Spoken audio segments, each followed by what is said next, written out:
I mean, pretty crazy.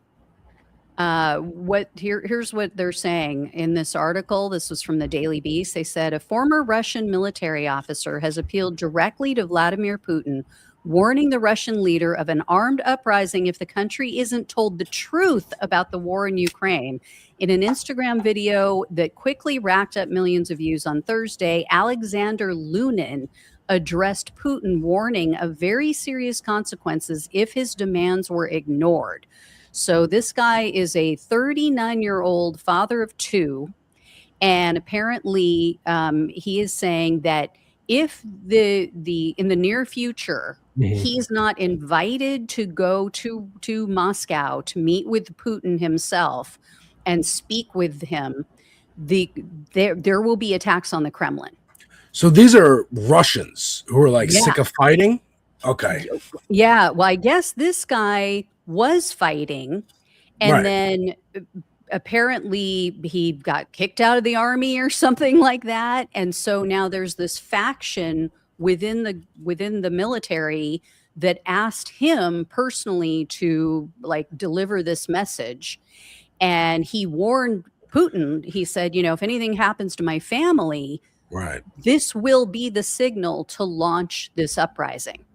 Okay, well, now that you mentioned this story, I do remember a few months ago, sometime last year, that there were rumblings of discontent throughout the Russian military. They're like, this is going on too long.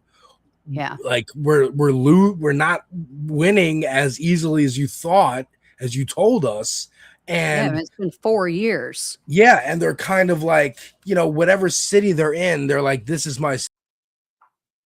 Oops, sorry about that. They're like, sorry, they're like becoming warlords almost, kind of like these are my battalions, these are my troops, they follow me, and we don't trust you anymore. So you got to give us some assurances of how to move forward. And I guess now it's really breaking through, because again, last time I heard about this was last year, and now you're telling me they're directly threatening Putin himself. Yeah.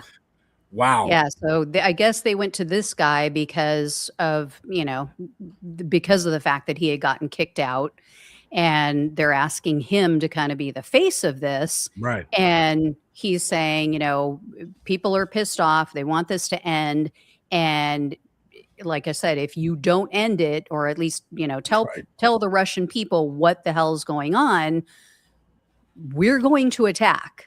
Yeah. Like we're done with this shit. I mean, I'm sure the sentiment has been felt for a long time now because of how many millions of people have died in Russia. But I mean, to hear them, literally with their lives on the line. Openly defying. Yeah. It's I mean, this is almost unheard of. Or it is unheard of. Not almost. It is unheard of anyone in usually Russia, who speaks against Putin they're not around for long. Yeah. And we'll see if this follows in the same tradition, or this is like, no, we're done with you. Yeah. I've had a theory for a long time that this is the twilight of the boomers, that Putin and Netanyahu and Trump and these dictatorial kind of, they're all trying to cement their legacy, right? Trump wants America and everybody to love him. Netanyahu wants the Greater Israel Project. Putin wants the USSR back, right? He's trying to take as much as he can before he dies, because they're all going to die. They're old. Time marches on. You cannot live forever yet. Okay. And I think this is, we're already seeing the cracks happen here, of course, with Trump. Like, we're all mad at him, and even Republicans are like looking, are we going to JD Vance next, or Tucker Carlson, or someone else? There's going to be a life beyond him, because he will die. Like, he's old. And, Israel is a different story where, I don't think the IDF would ever go against Netanyahu, just simply because they believe in the mission that they're doing. It's not like Russia, where like they might believe in it to an extent, but at the end of the day, it's like a land grab. It's not like ideologically we want to ethnically cleanse all the former USSR states. Well, and I think what's very telling too about the public in at least the majority of the people in Israel is the fact that they don't go up against Netanyahu. They don't Right. take issue, and their lives aren't on the line. You know what I mean? Like Yeah. it's not like Russia where you will literally get killed for speaking Right. out.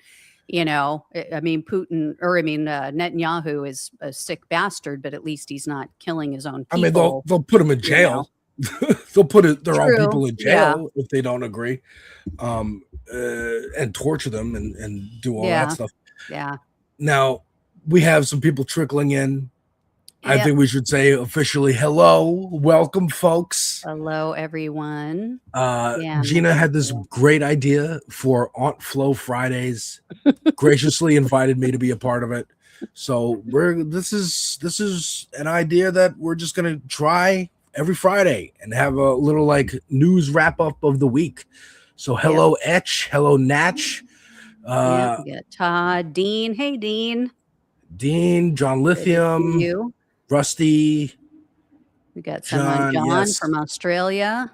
Yeah, all the Wow, way we from have Australia. BTC in the house. Awesome. So yes, and I also figured out how to stream it to my channel too. So I'm also on Devil's Advocate Productions over on Perfect. YouTube and Twitch. We're streaming everywhere. We're testing it out. We're figuring it out. Yeah. I'm sorry, please. I think we figured out some of the technical stuff finally. So Todd's from Alabama. Shout out Alabama. I got boys in yeah, Alabama. take care of yourself down there in Alabama, Todd. Sure. It's like dangerous territory. You're in enemy territory down there. Sure. But you know what? Flowers can bloom there too, Todd. Flowers Yep. can bloom there too. Yep. So next up, what I want to show you is just more humiliation for Donald Trump. I don't know if you saw my show yesterday, but so DJT stock, which is the stock that's tied to his failing social media site, yeah, down to almost $6, like in the $6 range per share, when it was almost $100 a share like when it first launched. Wow. So it was down to $7.03 yesterday. I actually have to check it again to see where it's at. It had, it exploded back up to like $7.35 today, but yeah. We'll see. I'll have to check it again. I got a funny thing about that. I actually was so upset in 2024 that he won again. Mm-hmm.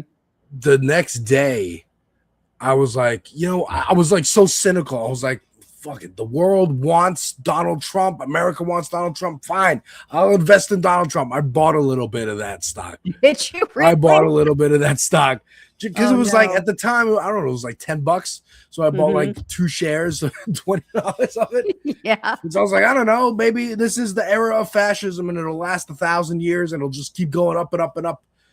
Like Dogecoin or whatever. Did you hold on to it?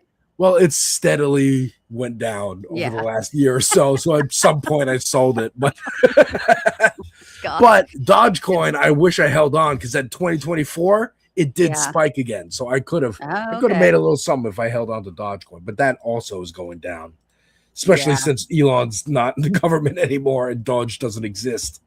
Yeah, I guess one thing we could bank on, like literally and figuratively, is that whenever there's something going on with Trump, there are going to be people who are going to buy in initially and pump up the value. Yeah. And then it's going to plummet shortly thereafter. So I guess, we could make a fortune off of it if we wanted to. That's what they think we're doing anyway.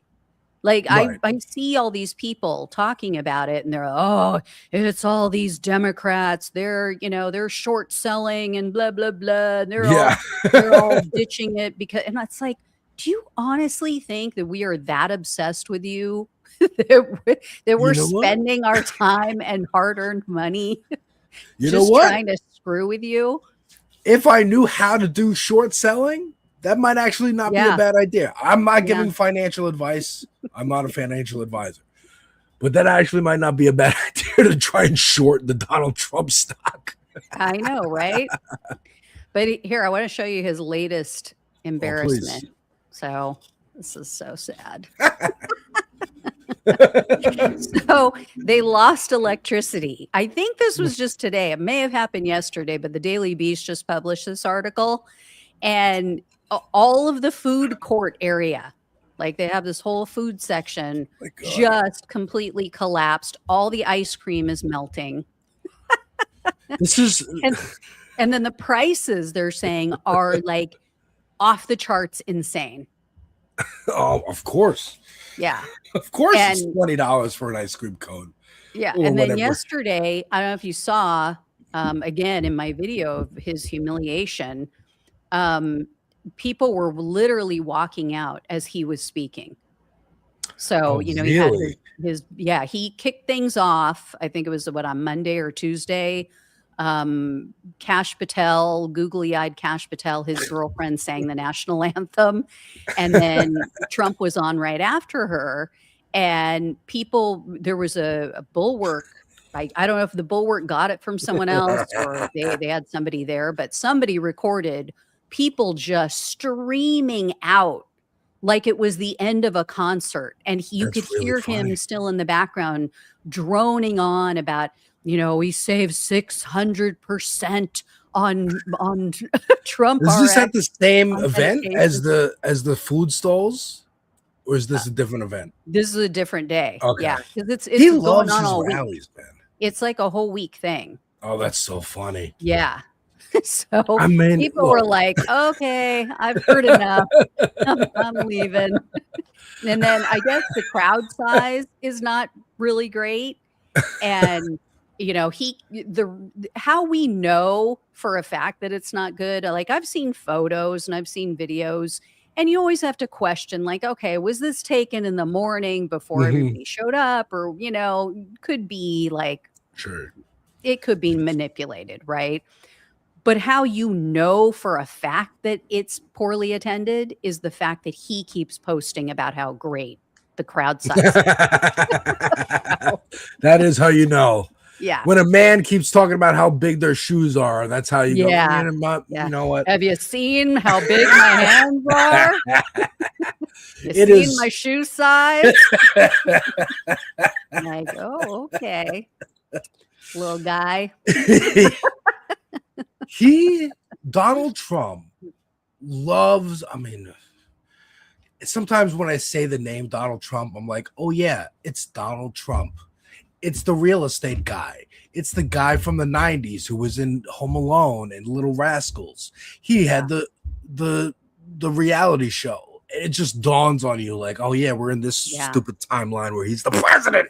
I know. But he loves a crowd. That's his favorite. Like, that's why I think he did so well in 2015 and 16. It was kind of new to him, going in front of a big crowd of sycophants constantly cheering and laughing at every single thing he said. Sure, he's had board meetings where everyone laughs and claps at things he said. Sure, he's had meetings where people laugh and claps at things he said. But a whole arena? That's another level. I mean, as someone who tried to do stand-up a little bit, when you get one person in the audience to laugh at a joke, it's infectious. You want to keep doing it. Yeah. I get it. I get his addiction to this. But at this point, I mean, you want bread and circuses to serve your fans as the world is burning, but people can't afford bread and they can't afford the circus. You're charging, as Todd points out, $35 for ice cream. Yeah, I was just going to mention that. Insane. It's crazy. Well, and think, all these people, or a lot of them, had to travel there, and flights were more expensive because of him, because of the war, because of the costs, rising.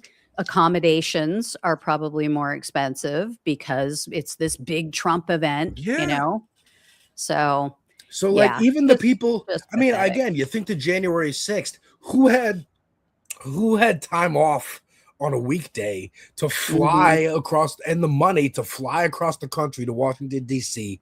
to go to what they thought was just going to be like a rally to protest like the counting of the votes for the election. And then to go break into the Congress and then bail themselves out of jail when they did get arrested. Like, it Well, I is. do know some of them were fundraising, like, Yes, because Charlie I did Kirk cover all of famously. the cases.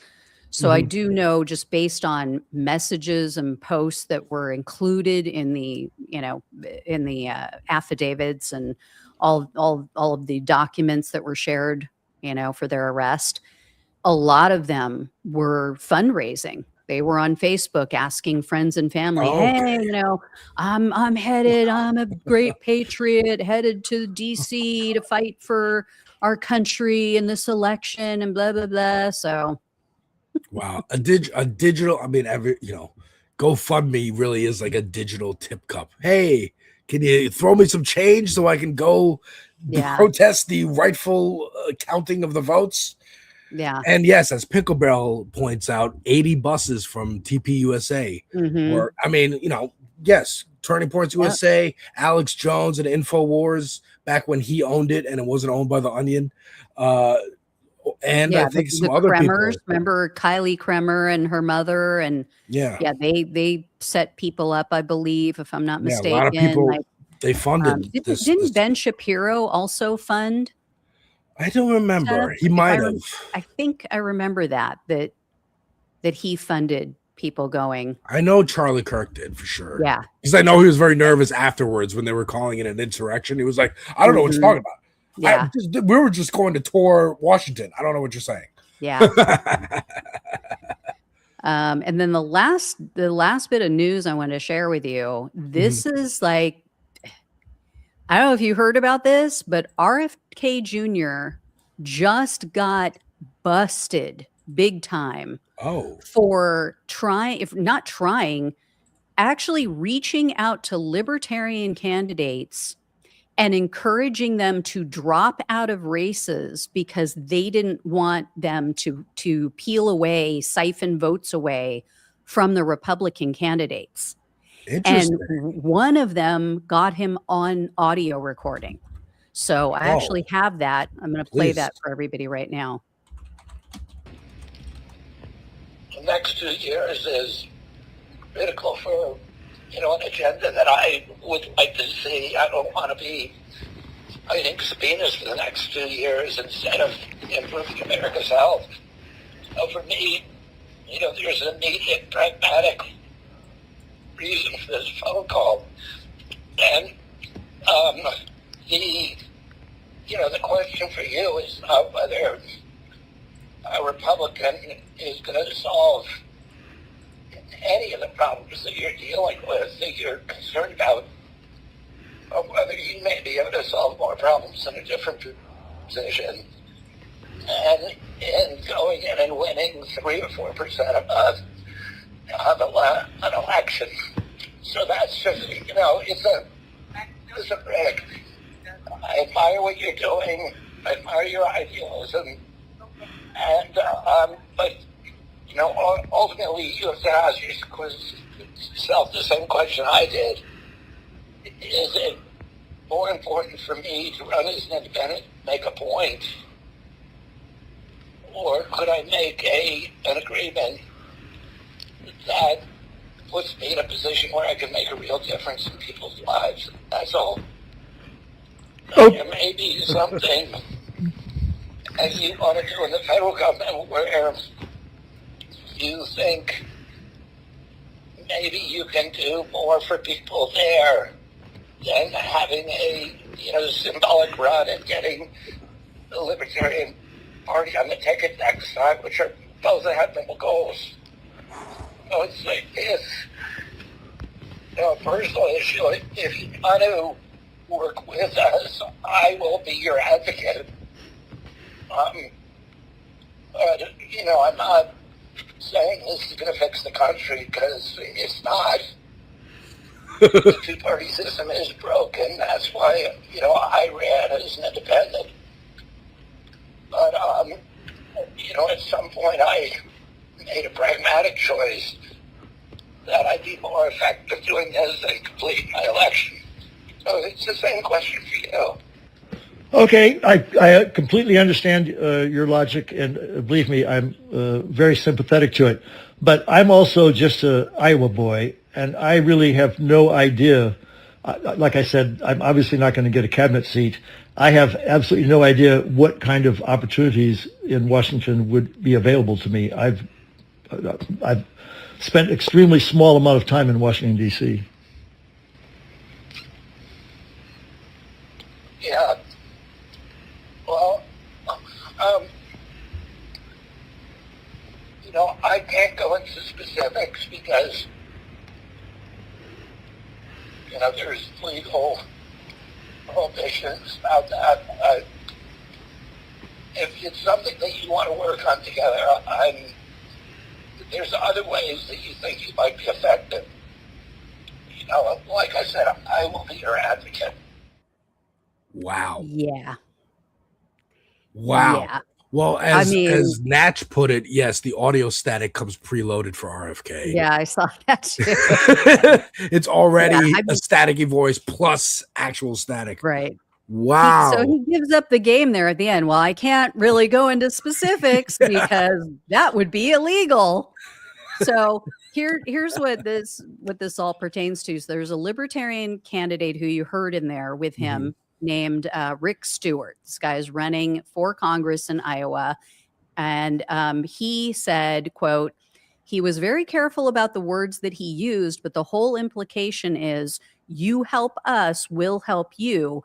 They want to get me out because I might pick up 2 or 3%. And if I pick up 2 or 3%, they think it'll come out of the Republican pocket, which it will. Right. It absolutely will, right? Because, I mean, Democrats don't really align. Libertarianism I mean, there's, is there's a inherently few a things conservative that ideology. progressives align with libertarians on, like no, surveillance state and stuff like that. But yeah, but that's the name only. Like, scratch a libertarian, a fascist bleeds. Like, right. it's the same ideology. Yeah, I don't want surveillance. Why? Because I don't want anyone knowing all the CSAM material that's on my laptop. Like, I want to lower the age of consent laws. That's what libertarians are like mostly focused on. So yeah. And overall, it's interesting though. I disagree with them that RFK is worried about a race in Iowa. Well, now here's the thing. Be pretty solid red, huh? This is not the first one he called. Ooh. Yeah. So in this Washington Post article, they said he called another guy on June 8th, got another libertarian candidate in Iowa. So this is how, like you said, this is how freaked out they are right now. Yeah. That a red state like Iowa, corn-fed Iowa, might actually go for the Democrats this year. So they called this guy Marco Battaglia. And so Battaglia said this. He said, Kennedy, quote, leaned on me slightly to drop out. And so Battaglia said he thought about it for a little bit. And then he told him, quote, I don't think your father and uncle would want me to drop out of the race. That's really funny. So here's what went down. Apparently, there's a Trump political advisor. His name is James Blair. He's the one who put Kennedy up to this, allegedly. Okay. They reached out to him. They reached out to Kennedy. Neither of them have gotten back to the Washington Post. Government ethics experts said that this is obviously highly unethical, but it could also be illegal if they offered anything in return. Right. So if, in fact, they offered these guys a position, a cabinet position, if they offered them, obviously, money, but anything of value, hey, we'll put your name out there for governor, right, whatever. It could be prop anything. You up, yeah. And it would be illegal. So that's at the very least, it's a Hatch Act violation, which we all know now, that just doesn't get prosecuted anymore. It's like, doesn't even matter. We may as well just get rid of the Hatch Act. Yeah. As Pinkerbell says, crime is legal now if you're rich or Republican. Yeah. Like, it doesn't matter. But which is interesting because first of all, how'd that audio get leaked? Was it the Libertarian candidate who recorded it and leaked it I believe themselves? so. Yeah. Okay. Yeah. So then if they know they're recording it, they might. It's a weird first example that popped in my head. Like, who was it? Charlie Sheen's wife. Remember when he went on a rant about Jews running CBS? Like this is 20 years ago when he was on Oh, Two and I a Half vaguely Men, remember and the that. reason he got fired. Like if someone's recording it, they know they're recording it. They know the other person doesn't know, so they might ask questions like he does, where like, hey, like I know I'm not going to get like a cabinet position, but like, what are you offering? Because it could sound like he's fishing for like, hey, what are you going to give me? But if he's recording it to then leak this and release this, he might just be going like, hey, can I get him to say what he's going to offer? Because then that would be a violation. And even RFK knows, in the midst of his snake wrangling and animal carcass playing with self, he knows not to say, well, we got to be a little vague. I can't really get into the specifics here because of legalities of those pesky laws that exist still. But that is very interesting. The candidate definitely recorded it. I don't know if he's the one who outed it to the Washington Post, though. Okay. So interesting. Very interesting. We know they're worried. We know they're worried. It's very interesting that they're worried about Iowa. Now, we know Iowa is like the state you go to initially to run for president. Right. I don't know why. Do you? I think it has to do with the electoral college, something like that. But I do know that after the New York elections on Tuesday night, on Wednesday morning, Trump said, "Stop everything. Like, I don't care." He was having an event about housing. And the chairs were already set up. And he said, we're canceling the event. For the housing bill that they passed. Yeah. We're going to like celebrate this housing bill. Yeah. And he said, cancel everything. I don't care. I just want the SAVE Act, the Save America Act, which is the Anti-Voting Rights Act. Yeah. Because they're terrified. Basically a bill or what they want to pass so that women can no longer vote. Right. Especially women like me. Like I am the poster child against that SAVE Act. Right. Because number one, I was adopted as an infant. So I don't have an original birth certificate. Oh, right. Yeah, I have like the black and white, I forget what the name of it is. But it's not. Is that a cat or a dog behind you? That's my dog Rune. He's getting cozy. So cute. He's getting cozy. So yeah, I don't have the type of birth certificate that you need to get a real ID, because I tried. I went down, brought what I have, and they're like, yeah, we need a birth certificate that has a certain like code on it, like a certain set of numbers and letters. And so I was like, okay, well, I don't have that. And I was born in another county, which is, like an hour and a half, 2 hours away on a good day without traffic, Yeah. So if I have to go get one, and I don't even know if they would even be able to give me. If they have the records, if it even still exists. Yeah. If they're even legally allowed to give it to you, like you're saying, or they'd have to give it to your biological parents. I could take off a whole day, drive out there, stand in line, and they just tell me, sorry, that's what crazy. You have is all you get, right? And so, and then to make matters worse, when I got married, I hyphenated my last name. Right. So nothing matches. And that's the whole language of the bill, right? Is they want your name now has to match the name on your birth certificate that has the correct code on it. I don't think they spell it out in the bill. I think what it is they say, okay, the only way you can vote is you have to have a real ID. You can't just use like a regular driver's license, or you have to use or you have to get a passport, I think. Oh, that's crazy. So, yeah, That's crazy. a few different ways, but everything is like time, money, you know, more hoops and more hoops, especially Yeah. for women, especially if you're a married woman, if you changed your name, especially Yeah. for me because I was adopted. So it's just like, and I tried to, because I see Pinkerbell. I'm in California. You can request your documents online, Mhm. not if you're adopted. So Right. I went on.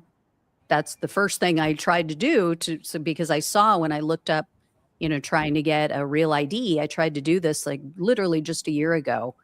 And I tried to request my birth certificate through their online system.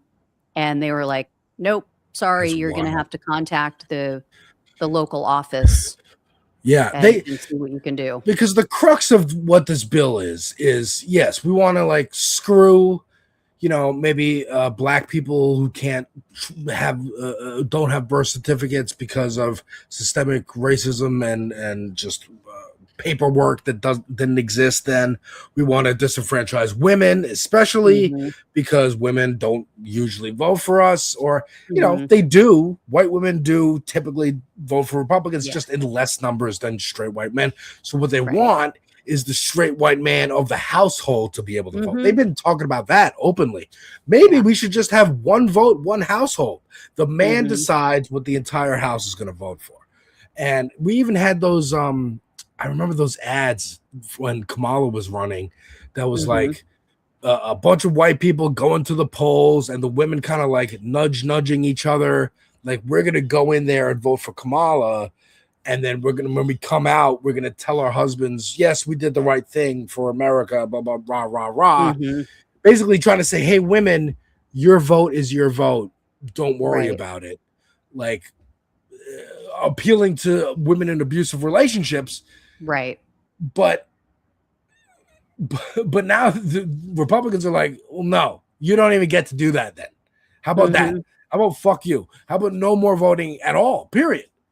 Mhm. And that's why they want to pass the Save Act, because then passing this act would then just allow the rampant abuses to be even more, right? So like whatever they're Right. doing now to disenfranchise you, then they can legalize that, and then they can push it further with Oh, more yeah. illegal It's stuff that they're always just not like a going to little prosecute. here, a little there, and before you Yeah. know it, I mean, that's been Trump's whole Yes. presidency, or not just his presidency, but since he launched his first campaign. Yeah. It's just a little bit and a little bit more and a little, and like it's the boiling the frog, you know? You Yeah. I mean, just I don't think realize how far it's gone till it's too late. matter of fact, I'll send you this clip just because it's pertinent to what we're talking about right now. Um, JD Vance was on some podcast or something talking about Nixon. Mhm. And I don't know if you saw this here. I'll send it to you in the Oh, private I saw a chat. bunch of backlash to it, but I didn't look into it because I was Yeah, too so busy. throw this up because this exactly what you're talking about. Let's see here. He's saying Would it be the last basically, one? yeah, it'll be the last one. Okay. He's saying Nixon, Watergate wouldn't even be like a 10-hour story nowadays. Oh, Jesus. All right.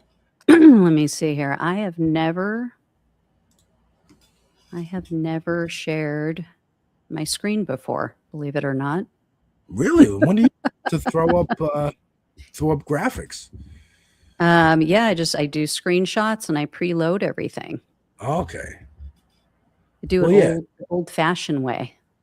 Yeah, you'll click that. Look, we're doing it live, folks. We're doing it live. Yeah.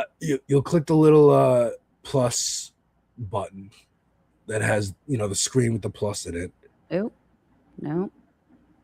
You'll click present. You'll click share screen. I don't think we have the same screen. No, Yeah, when I click the plus button, it says new layout. new layout. Okay. Yeah. You don't see like a little symbol that looks like a computer monitor with a plus in the middle? Oh, down at the bottom. Down at the Okay. bottom. Oh, there it is. Okay. Let me bring this up. Problem is I have 2 monitors, so I'm not sure where it's going to come up. It's all right, because you click share screen, you'll pop that, you'll share it, and then it should appear down below in the backstage. All right. Let me see. Folks, we're figuring out technology together. That's what we're doing. That's what we do. That's what we do on streams. It's leftist audio. It's leftist streaming. We figure it out on the fly. I was watching Hassan on election night on Tuesday. Yeah. This is Hassan. He's got money to pay somebody to follow him around with a camera, but yet not enough to have extra batteries for the camera because he kept running out of battery. And they kept ending the stream and they kept restarting. Like, funny. dude, you can have 2 people with 2 cameras with bags full of batteries. And when one runs out, you switch to the other camera, you charge the batteries. I've been on film sets. You can do this. You have the money, Hassan. Get it together. If you move to New York, give me a call. All right, I figured it out. I got JD on a different screen so that I can still control everything. All right.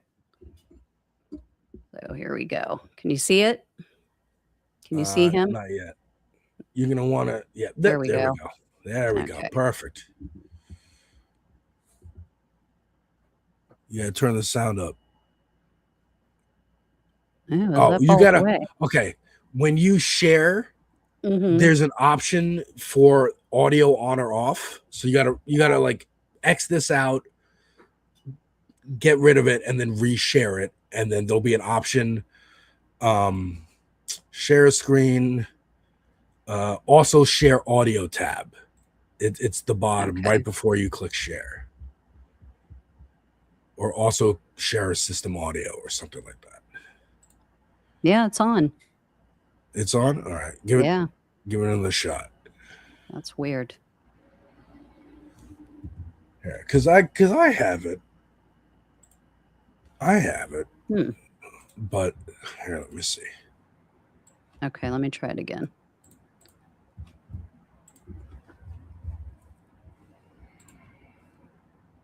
Check. Can you fly with that many batteries? I don't know. Especially if your name is Hassan. They might freak out. You're a Muslim man who's already considered a terrorist now in our country. Okay, let's try this again. There we go. Okay, see, it sounds exactly the same. It is low, but we can hear it though. Doing a bit of a renaissance, but I think deservedly so. As I joked with Robert backstage, if Watergate happened tomorrow, it would be like a 12-hour news story. Like, the idea that it would have taken down a presidency is crazy. And by the way, if you look at the story of how the deep state took down Richard Nixon, it's not all that different from what the same groups of people, the same institutions tried to do to Donald Trump in the first Trump administration. There is a Okay, so folks, I know the clip is quiet. You can end it there. You get rid of babyface couch fucker. Yeah. He's basically saying if Watergate happened today, it'd be a 10-hour story. It's ridiculous that it would take down a president. And then he says, if you look into how the deep state actually took down Richard Nixon. Yeah, I heard that. Saying it as a matter of fact, that it was this nebulous, vague Illuminati who took down Richard Nixon for no reason, just because they didn't like him. Have you ever seen, Gina, I think it was on Showtime miniseries called The Loudest Voice? It was about Roger Ailes. Yes. I love that. It was fantastic. A scene in that miniseries. That's when what's his name? The dude from Gladiator plays Roger Ailes. Russell Crowe. He does a great job. A scene in that movie where it's the time of Nixon. They're watching it on TV, and they're offended that Nixon is resigning. They're like, this shouldn't have happened. He didn't do anything wrong. Yeah. This is an attack by the liberal media. And this is the ethos of the Republicans. Not everyone agreed about Richard Nixon. Not everyone agreed about civil rights or voting rights. Right. Not everyone agreed about the Civil War. And some people wanted to keep fighting. And they have been. They have been. And now that's where I mean, they're still flying. They're still flying their flag. They're still flying their flag, and they're still trying to fight. And now JD Vance is outwardly trying to do revisionist history on Nixon and go, it actually wasn't even that bad what he did.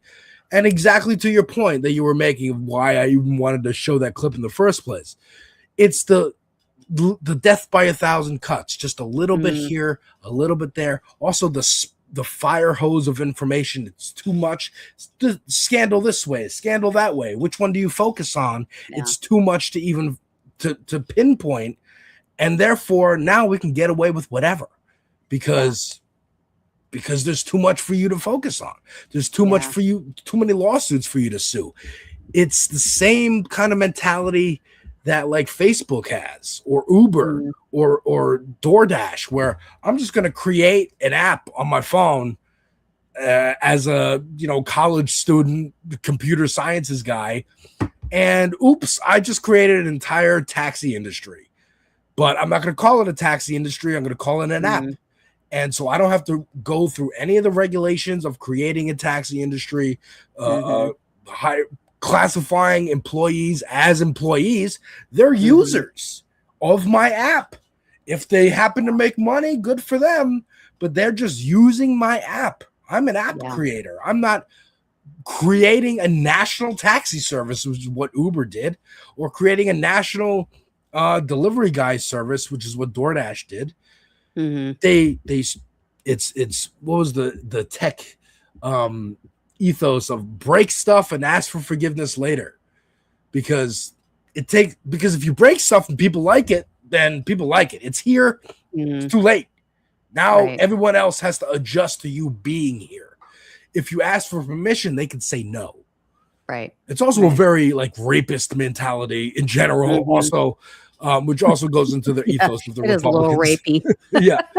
Ask for permission. I think we all feel violated by these companies. Exactly. And and I wouldn't read too much into him getting applause. I mean, that was at the Nixon Library. It was literally at the Nixon Library. Yorba Linda, California, where I lived for over 20 years, and highly, highly conservative area. It's gotten a little bit better. There are a little more, a few more liberals there lately, but it's and Orange County in general, Orange County. I think the last time I checked, Orange County did go slightly for, and overall Orange County has gotten better as well, but it did go for Steve Hilton. Oh yeah. By the way, I don't know if you saw this or if you saw my reply to him, but Steve Hilton posted this bullshit over on Twitter about how, gas prices on Monday in California were over $8.50, blah, blah, blah. And I'm like, what? That is absolutely 100% verifiably false. Not in a million years. And so I looked it up, just to see what the average was, because I'm thinking, well, maybe Los Angeles. Los Angeles is always more expensive than Orange and Riverside and, everywhere else. No, it was in the 550 range. And he was in Texas at the time filming a video and showing how it was only like $3.59 in Texas. And it's like, okay, well, first of all, guy, it was I believe down closer to the $2 something range before Donald Trump started this asinine and illegal war. And second, you're just flat out lying. You are just flat out lying. Yeah, but that's the same ethos. That's the same. Because it takes, there's another phrase that I like. In the time it takes a lie to travel around the world Mhm. twice.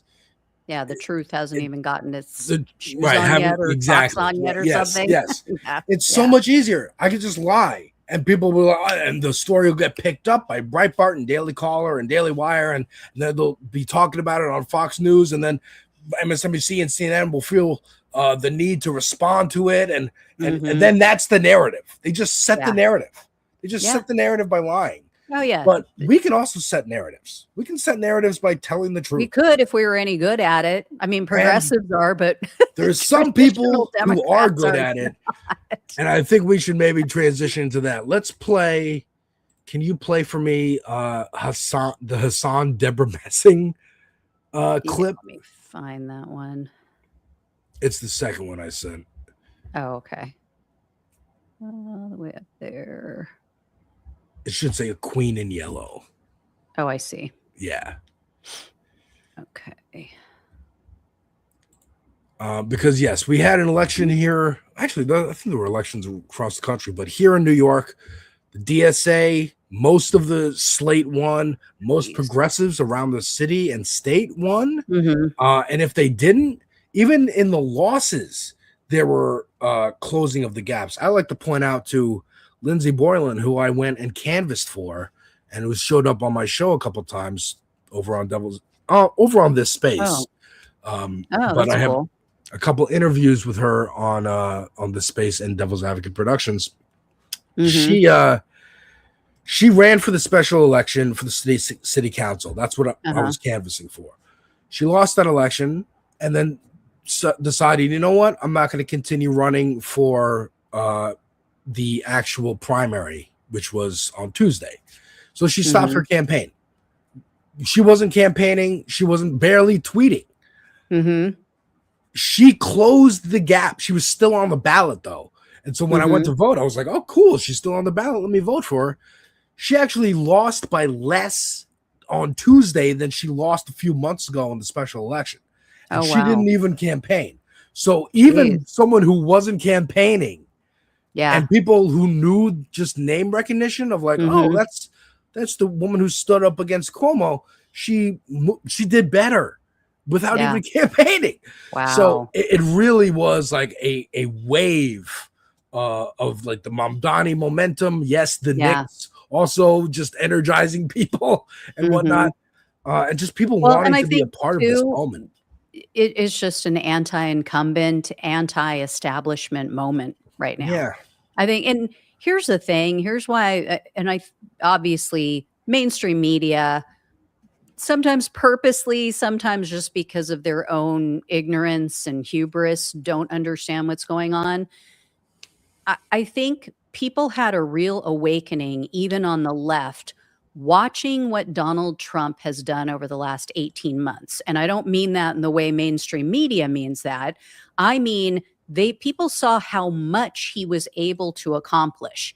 Yes, it was horrific. Yes, it was, the majority of it was just appalling and ruthless and vicious and evil. But people on the left are going, wait a minute. You're constantly telling us you can't get anything done. Oh, we can't do this. We can't do that. It takes an act of Congress, literally. Oh, we have to wait. We don't have enough votes. We don't have this. This isn't aligned. The stars aren't aligned with Pluto. All these excuses. And yet they see Donald Trump come in and he's just like a freaking, I don't want Muslims here anymore. Close it all off. Arrest them all. I mean, he's just like, I'm going to do this and I'm going to do that. And I'm going to sign this executive order and I'm going to make this happen. I'm going to make that happen. And then people on the left are going, okay, well, why can't Democrats do that? Yeah. Why can't they do that for good? Why can't they use that superpower, apparently, the bully position to just steamroll and put things in place to help us? To help average, hardworking Americans. And there is no reason other than the fact that they just don't want to do it because it will piss off a lot of their corporate donors. Right. And so I think people are looking at this and going, yeah, it actually can get done if you just have the will and determination and you're not bought and paid for. So you guys are full of shit. And the only other alternative we have right now are these crazy leftists, these crazy commies, Yeah. you know? Who just happened to have been right about almost every domestic and foreign policy issue of the last 20, 30, 40 years. Yeah. Maybe we should actually listen to those people. Yeah, It and dawned on me. I'm sorry, go Mhm. ahead.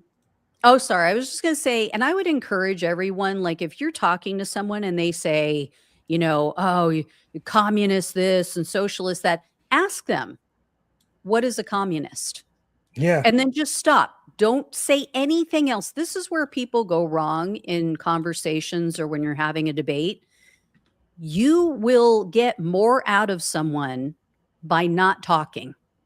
Yeah. You will get them to have to come to an answer, come to a conclusion, and change their own mind in real time by you just posing a question and letting them ruminate on it. And Because then, they will realize, actually, you know what? I don't know what communism is. I or don't if they know what do, if they have an answer for you, you go, where'd you learn that? Where'd you hear that? yeah. Where'd you get that from? Or you say, let's look it up. Let's see if you're right. Yeah. And then you just show them, you 'Cause know? most of the time, Just what show- they're defining is fascism. Yeah. Yeah. They're defining authoritarianism. You know, they go Venezuela. Well, they'll give It's you like, they'll give you some vague answer maybe, yeah. you know, but they can't literally tell you how the mechanisms of government work in communism. Look, And to be how, fair, you know, corporate ownership works in communism yeah. or in socialism. Like Yeah. they don't, you know, and there is a little bit of overlap on the two, but you know, there are two very different platforms. And I guarantee if you ask them to define what is communism, literally textbook definition, what is it? Or what is socialism? They cannot tell you. They have no clue. And to But be you fair have to to those just ask people, the question and then sit back to be and fair to those people, allow. neither could I. I couldn't tell Yeah. you either. I don't really know. I don't really know what the slight differences are between communism and socialism, and I don't care. I like I the mean, policies. The top line difference is who controls the corporate interests, Right. not corporate interests, but who controls companies and corporations throughout The means of the production. state, throughout the country. Right. So, you know, in communism, everything is owned and controlled by the government. There is absolutely no individual ownership of anything. In I was going to say progressivism, but in socialism, it is largely the people have an ownership interest in business, in all the businesses. Right. So it's like a co-ops. collective Yeah. ownership, Okay. right? Now the government can, and in some cases does, kind of step in and control and handle disbursement and, you know, direction of some of the companies. But in communism, it is 100% all controlled and owned, you know, just like China. Think of China. Okay. Nobody personally owns a corporation in China. It's a communist country. Is that true? Yeah. Because I mean they forced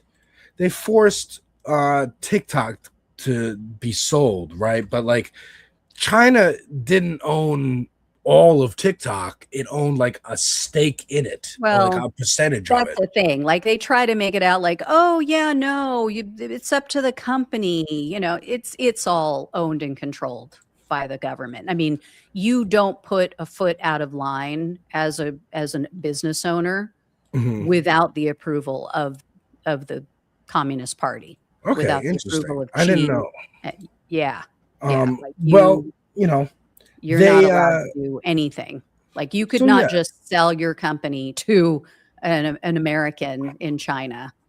Okay. Well, I mean, again, they did sell TikTok to Larry Ellison. They broke off a part of it. And again, Oh, okay. you have to get approval Right. from the government. Okay, interesting. Yeah. So, but in socialism, yeah, it's more that, you know, we the people would all have an ownership stake. Basically, we collect, everything is dispersed and fair. And so, yeah. And then there's the break with democratic socialism, which is more, just like it is now, everybody owns their own companies and corporations. And, we, the people, don't have a stake in, Bob's Plumbing down the street. Like, we're not owners in the company if we work for it, but the government provides a certain social safety net and makes sure that everyone is taken care of. Everyone has their basic needs met: health care, child care, paid time off, sick leave, maternity leave. Right. Yeah. So, just a I wouldn't huge mind a little bit of misunderstanding. I wouldn't mind a little bit of communism.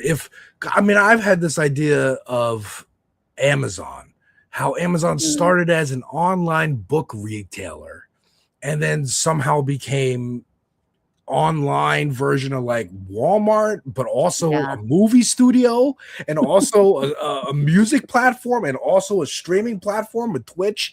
Like, it just kept buying the competition or destroying them. And I wouldn't be, I think that, well, definitely we need anti-monopoly rules for sure. Yeah. To break these up. But I wouldn't mind the government being like, look, Amazon, congratulations, Mr. Bezos, for creating a very well-oiled online store that rivals even the USPS. Guess what? We're taking that from you now.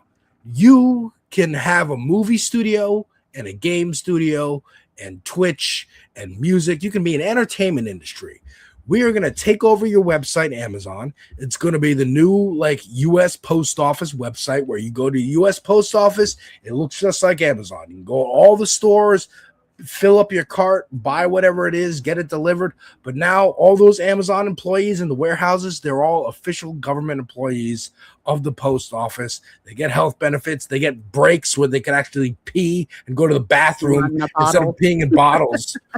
Yeah. And they get benefits and fair pay and all that stuff. Like, I wouldn't mind a little bit of that communism going on. But yeah, if we want to play this clip from Hassan, which was retweeted by Deborah Messing, who has been losing her mind. Oh, is she like an MSNBC lib or something? She is. Israel broke her mind. She's a Zionist. Yeah. That's right. Yeah. So yeah. Okay. So check this out. This was from the live stream that he was doing on Tuesday during the election. Okay. And as it was happening, I knew somebody was going to freak out. I didn't know it was going to be her. Okay, let's see here. There you go. Richie Torres, I know you won tonight. I didn't even look at your race. You probably won, you piece of shit. Remember, I was coming for you, but you got lucky this time. But I'll see you in 2. I'll see you in 2, motherfucker. I know you stopped talking shit. I know you stopped talking about Israel, Richie Torres. What happened? I'll see you in 2 years, motherfucker. Just wait. Richie, I'm coming for you, Richie. I'm coming for you, too. This is our city. You can be sweet.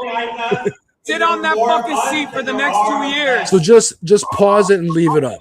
Too, Richie. Okay. I hope you remember that. So he's saying Richie Torres was going to get primaried. Zoran went to the DSA and said, not right now. Not right now. And that was a controversy a couple months ago. After this big win here in New York, I think we all understand the strategy there. We're not going to don't start a big fight before you've actually proven that you can govern. He has like 100+ days in office now. Potholes are fixed. We got universal child care.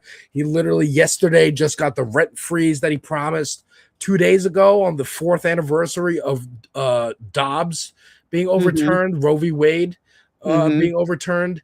Him and Kathy Hochul have expanded I actually have it pulled up here.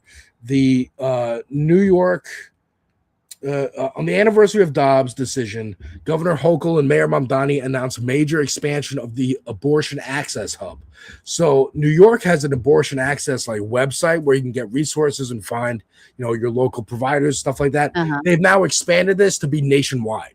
So if anywhere in the country, if you need help getting healthcare as a woman, then you can go to New York's website and they will show you locally wherever you live.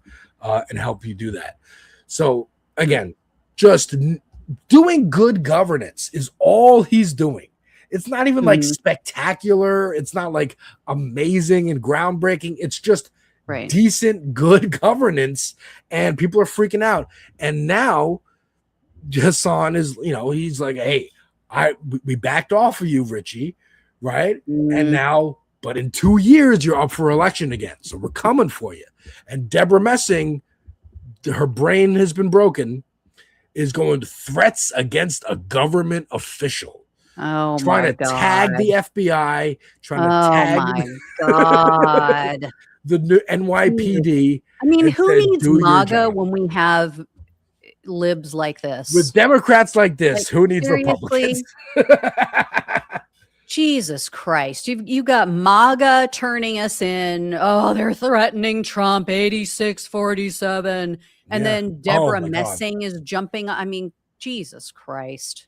While in the midst of those poor folks in Texas who were protesting an ICE facility getting charged 50 years in prison for graffiti, putting off fireworks, they are trying to make examples of people. Yeah. I wouldn't be surprised if they are gunning for Hassan. Here's the thing, and this is what I posted on Twitter about that. Next Dem president will give them a pardon. Just like Trump did. They better. They better be part of the platform. Just like Donald Trump did with the January 6ers. They need a pardon for all of those people. Because I don't want to hear we're turning the page and blah, blah, blah, blah. Fuck that. Just like same thing with Obama, where Obama promised to close Guantanamo. Not one word about it since. Didn't go after the big banks. Didn't go after the banks. Literally bailed them out. Wrecked millions of lives all over America, including mine. Right. Like, me and my husband both were working in the mortgage and real estate industry at the time. Oh my Lord. We owned we had just opened a mortgage bank a year earlier. My gosh. Like put all of our life savings into this business and it's just gone. A friend of mine's brother opened a gym right before COVID happened. Oh, geez. Same kind of thing. They've been fucking us for 30 fucking years. Wow. Now, the last clip, because I know we're going a little long. We started a little late. Don't worry. I'm good to keep going. I don't know about you. But the last clip I just wanted to show is the first one, the Alyssa Slotkin. It should say socialist agery. Jesus. She's but this is a surprising clip. This is a surprising clip. Oh, really? Yes. Okay. Surprising in a good way? Yes. Oh, God. I'm with Stephen A. Smith. Yeah, I know.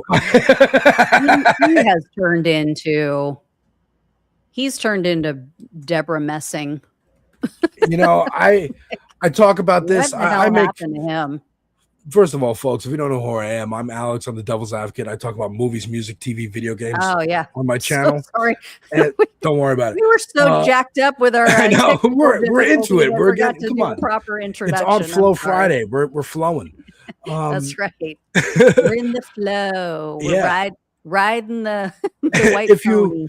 So I have a couple reactions of like first time listening to Kanye West, first time listening to Jay-Z. And in those reactions in particular, I'm like, Kanye was always this guy. Like whatever he is now, he was then too. And you can hear it. You can hear the narcissism. You can hear the like. Oh yeah, the narcissism. God, I might be God actually. And Stephen A. to me has always been this guy. He's always Really? been a narcissist. He's always been like, Yeah, I I mean, he's know always better been than full everybody of else. himself. And Mhm. I think you kind of have to be to, to be a host, and Yeah. people like leaders, and they like people who are sure of themselves and sure of what they're saying, and opinionated. But Yeah. he just, like, his whole position seems like he changed.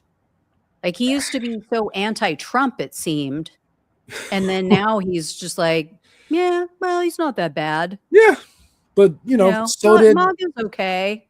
It's so like, did Bill what are Maher. you talking about? He's gotten worse since the first term in office, Remember and when- now you're like making excuses for him? Remember when Bill Maher got sued by Trump for calling him like an orangutan or something? Oh, yeah, I remember. Like Yeah, I years remember ago. something that went down. Yeah. Yeah. And now Bill And Maher's now- like, I don't know, man. I think maybe he's all right. Yeah, now he's spit shining Trump's undercarriage. Yeah. Jesus. Okay. So Yeah. So Share this throw one. up this slacking thing. what did I do? You did it twice. You know how to do it. No, I know. I was still sharing the Hassan one. Oh, okay. Okay. All right. Here we go. All right. So check this out. First of all, our political system is ill, and both parties are just unwell. Unwell. Wow. Certainly, Democrats got shellacked in 2024. I was in a swing state. I won that same year, and to me, it was very simple. The Democrats had a million priorities. They tried to make everybody happy. They tried to answer every single question. And when you prioritize nothing, no one knows what you stand for. Donald Trump came in and he said, I got one thing I'm going to do. I'm going to make your life more affordable. I'm going to put more money in your pocket. And he won because he kept it simple and he focused on the primary issue that the American public actually wants answers on. Democrats got shellacked, and we haven't fully gotten back on our feet since then. There is every single day a debate going on in the Democratic Party. And for me, this is why I'm a big believer in just new leadership, significant change. The old models do not work for people, and that includes in the Democratic Party. When you say new leadership, Yeah. what do you mean by that? You're not just talking about Trump being out of office. You're talking about new leadership within the Democratic Party as well, are you not? Absolutely. Yeah. Absolutely. I think since Biden was in, like, we need new leadership in the White House, the House, and the Senate, and on both sides of the aisle. That includes Democrats. Okay. And I think we have literally found ourselves in a situation where we just don't have people who understand the moment and understand what leadership means. That you chart a course and you explain to people, how are we going to get from this dark moment to a better place, instead of just circular firing squad, Right. Dem on dem violence. No one is talking about what they want to do. And that to me is a fundamental of leadership. Now, Senator Slotkin, you do know, I want to make sure that I give you cover here. Let everybody know. Let me make sure you're clear. When you talk about new leadership, well, Hakeem Jeffries is the Democratic leader in the House, and Chuck Schumer is the Democratic leader in the Senate. When you talk about new leadership, that would mean they're out in favor of somebody else. Is that what you're saying? I'm saying if people can't understand that the game has changed, I mean, you're the sports guy. If people can't understand that the game has fundamentally changed and they can't adapt, then they need to let others lead. Wow. Isn't that amazing? Now that Yeah, is- and I also don't. And both. Sorry. I'm sorry. Let me remove this. You also don't. She had her ass handed to her. I think you and I talked about that on Breaking Points. Oh last yeah, year. yeah. over her support of Israel and not being able to explain what Israel does for Right. us and why we are, pledge our fealty to them and do their bidding and allow a genocide to occur. What concerns me is that she's just being a typical politician. Oh, absolutely. She's just, Absolutely. reading the room, Yeah, watching as the focus Pinkerbell was saying, groups. she's not wrong, but it rings hollow when she doesn't follow it up Yeah. with a change in House of votes. I am not handing Yeah. it to Elise Slocking. This is not what's happening. I am saying she's a conservative Democrat. Mhm. This is where conservative Democrats are.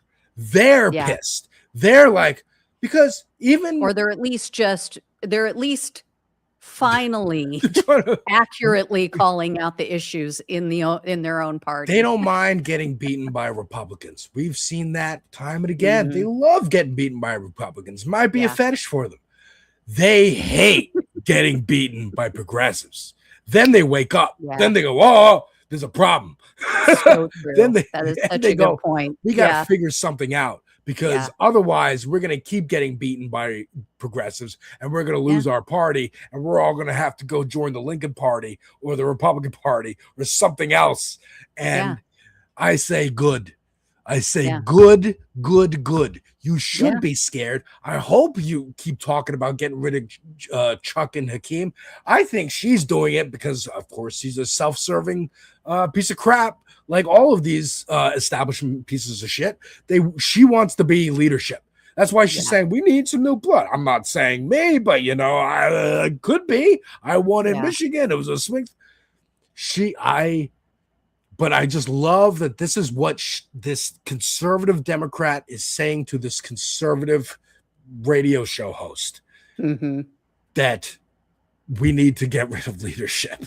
Yeah. And it means Chuck and Hakeem. It's not just Hassan pointing into a camera going, Richie, we're coming for you. Hakeem Jeffries, we're coming for you. It's them going, because it's time. Because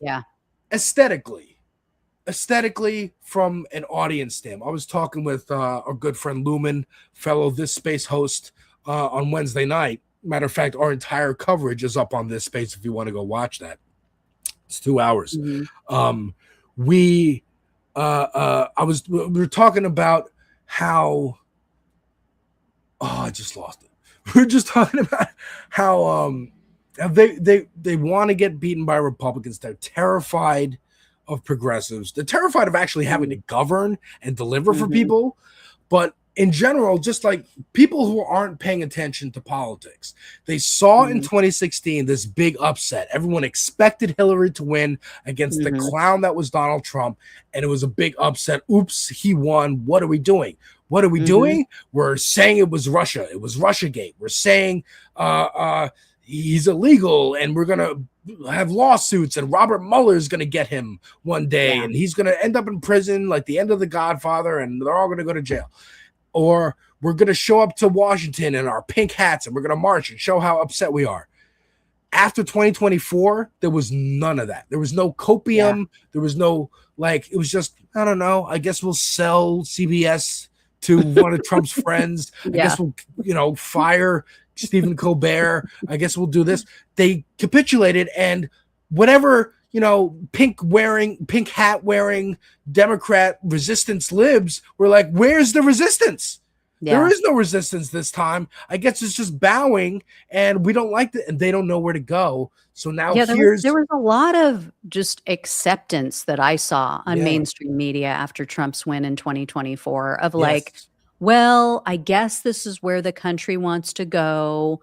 I guess this is what people really want. And, I mean, you even had, look at people like Carrie Underwood, going and singing at his inauguration and then telling all of us, well, it's time that the country all comes together. It's like, when do you ever hear that when it's about progressives? Right. No, but it's vote blue no matter who, unless that who is Zoran. Did you hear James Carville's freak out this week about the progressives who won in New York? We need to split. We need to just break up these two divisions in our party. I can't be in a party with people like this and blah, blah, blah. Then get out, James. But yet, we as progressives are all supposed to accept it and bow down and kiss the feet when the moderate, MAGA light pretend Democrats win. Yeah. We're just supposed to be like, okay, yeah, we're going to get behind all of you and do our jobs. And you know what? I used to ascribe to that.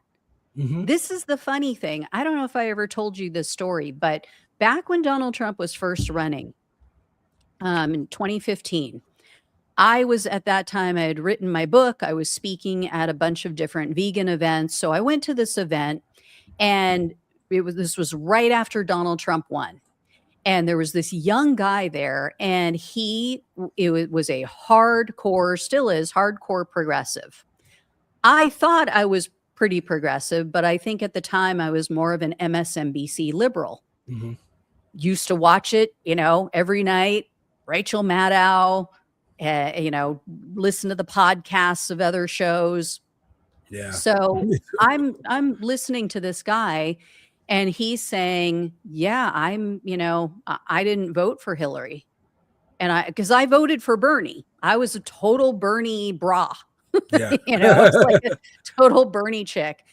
But I bit the bullet and I voted for Hillary because that's what you're supposed to do to keep the fascist out, to keep the crazy man out. Right. Well, he came up, he's talking with me and the other woman who spoke at this event. And, she also was a Bernie person, but she bit the bullet too, voted for Hillary. He goes, yeah, I didn't vote. I just didn't vote. And we're like, what are you talking about? Why would you do that? Like, now he's won. He's like, look, in my mind, the only way to get change in this country is to show the Democrats that we're not going to just vote for any person that they put up, whether or not we agree with them and whether or not they're much different than the Republican. Gina, give me 1 second. I have to hit the bathroom real quick. I'm Okay. sorry. I'll keep telling the story. off the So stage for a for you second. guys watching, I'll tell you the story. So I was just appalled. I thought, oh my God, this guy just handed him and his friends who, they just handed us Donald Trump. I mean, what is he thinking? But I was polite to him and I heard him out, and he was saying, I just don't think that change is ever going to come as long as we keep just going along to get along. And we kind of have to just light the whole system on fire. I thought this guy was out of his freaking mind. I thought he just did this to us. He just ruined the country. This is his fault. But we kept in touch, and he started a progressive group on Facebook, and I joined. I even kind of threw out there, as Donald Trump was ramping up his Muslim ban and a few other horrific things, that, are you guys happy now? Like, are you guys happy with what Donald Trump is doing? Are you still sure that you shouldn't have gone out and bit the bullet and voted for Hillary Clinton? And I got a lot of pushback, and he stepped in and he defended me. He was like, hey, no, Gina's cool. Don't give her too much shit, but she's just coming around to the progressive thing. And here I thought I was a progressive at the time. But yeah, you start to realize, and I don't know if you guys caught this, you can let me know in the comment section, but Jennifer Welch had Hassan Piker on about, I would say, 2-3 months ago. And they had this very conversation.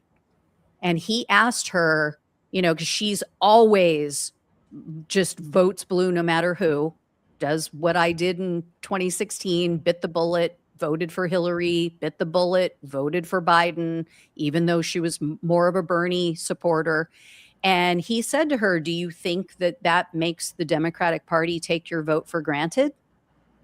And it was like, you could see the reality just wash over her. And she realized, yeah, that's exactly what they do. And this is why Donald Trump has been able to co-opt the Republican Party in a way that a progressive has yet to be able to co-opt the Democratic Party. This is why Donald Trump gets to do whatever the fuck he wants to do and sign all kinds of EOs and steamroll over Congress, and congressional Republicans don't do a damn thing. It's because he has shown, and his voters have shown, yeah, you're not going to take us for granted.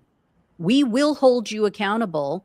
And if you don't put up candidates that we want, who are going to do what we want them to do, then we are not going to vote for them. We are okay with losing. We're okay with the Democrats taking over for 2 years or 4 years or whatever the hell it is.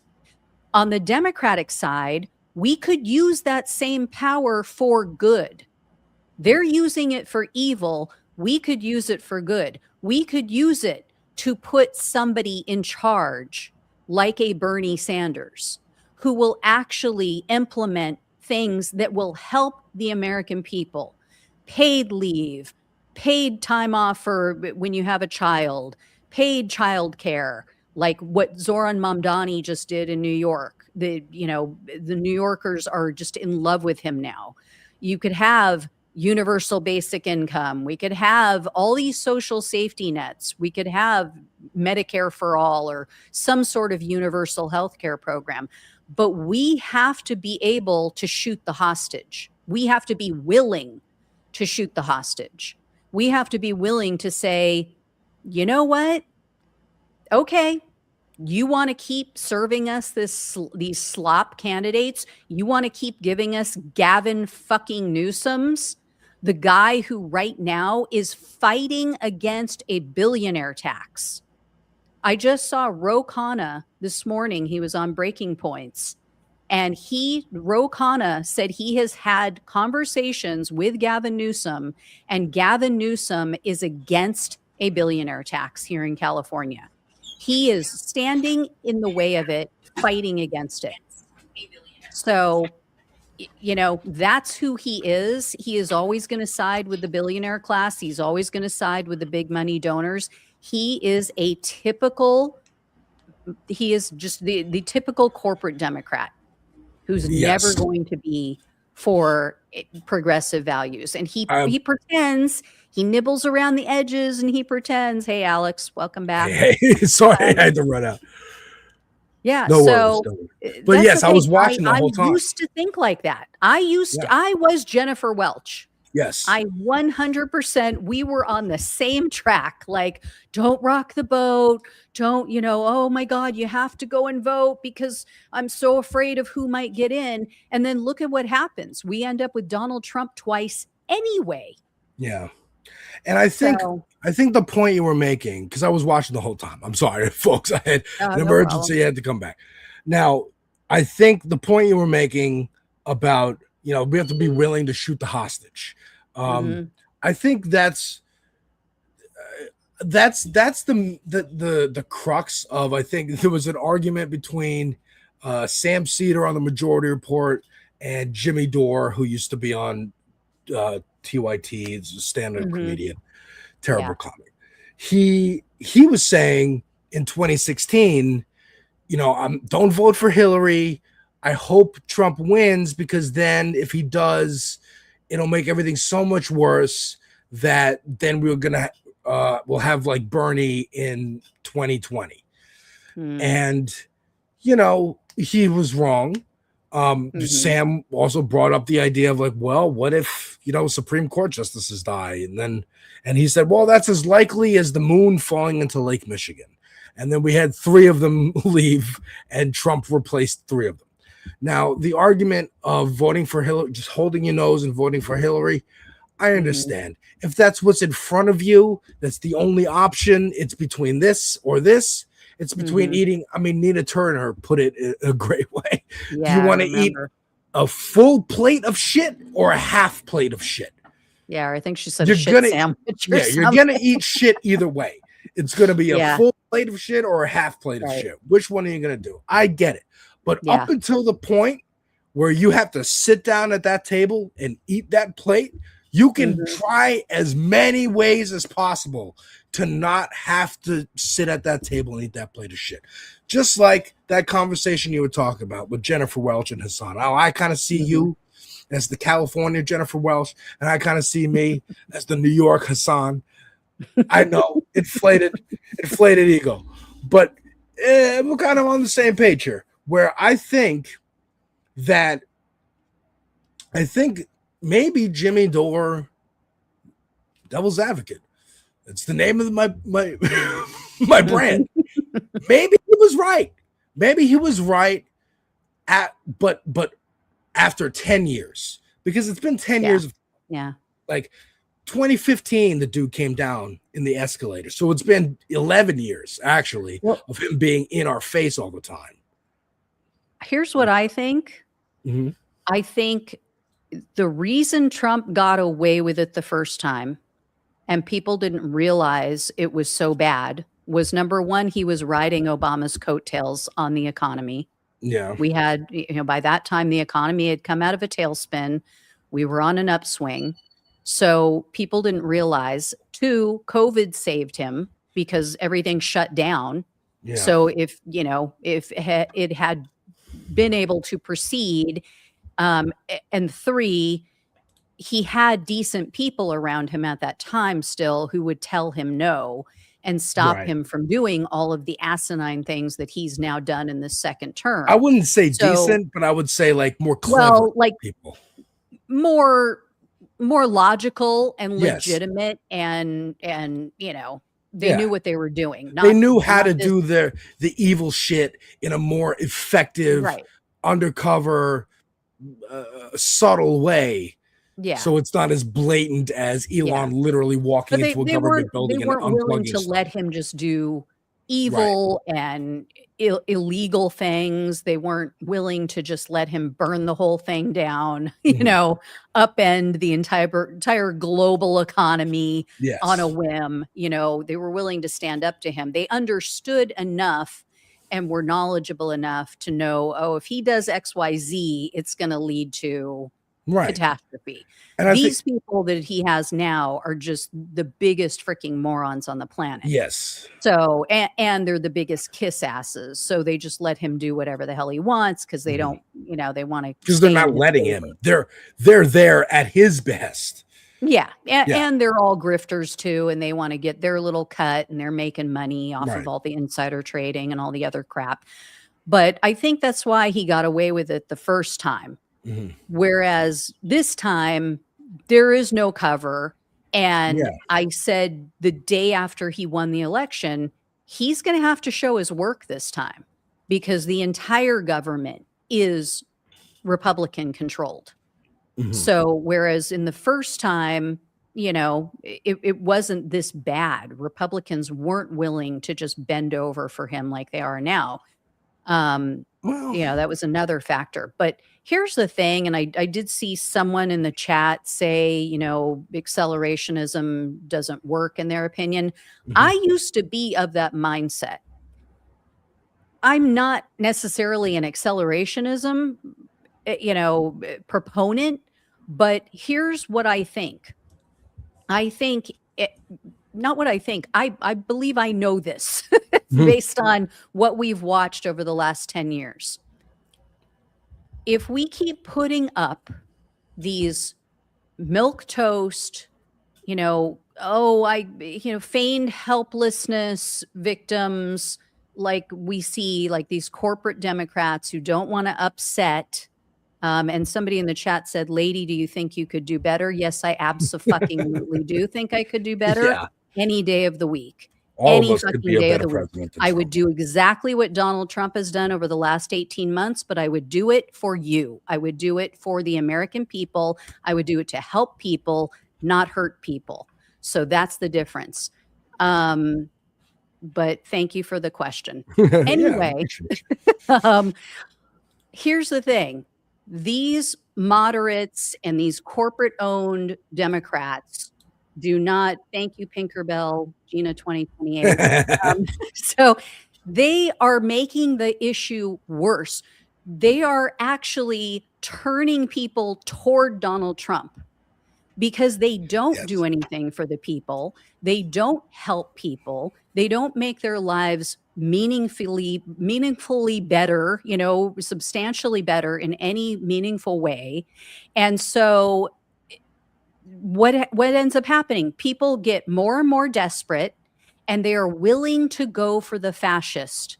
They're willing to take anyone who throws them any kind of line that, I'm going to do it for you. I'm going to do something. Yeah. I've said this before on the show. They're a drowning person, and they're going to go with anyone who throws them a life vest. Yes. Anyone who throws them a flotation device. And we have to make sure that we are there too with the flotation, because that's what Zoran did. Zoran went and talked to Trump voters and said, why'd you vote for Trump? Why'd you vote for Trump and then voted for Biden and then voted for Trump again? Like, what is this? Because it's not a deep ideological, I'm a white supremacist, I will vote for whatever Republican they put in front of me because I want that project. It's, you thought he was going to make your life better. Why? What did he say that resonated with you? And he took that advice and he goes, okay, well, it seems to be like Elisa Slotkin said there, Trump addressed a problem. He said things are not affordable. And the whole time in 2024, the Democrats were going, it's fine. Don't worry about it. This is still left over from COVID. It'll be okay, blah, blah, blah. They're working for the corporate donors. Now, no one should have believed Donald Trump because of course not, but people are desperate. Like you said, they're drowning. And when you see, I mean, one of the starkest differences for me was seeing what they were, even in the first term, during 2020, Trump was kind of doing this and doing that and getting it done, whatever his agenda was.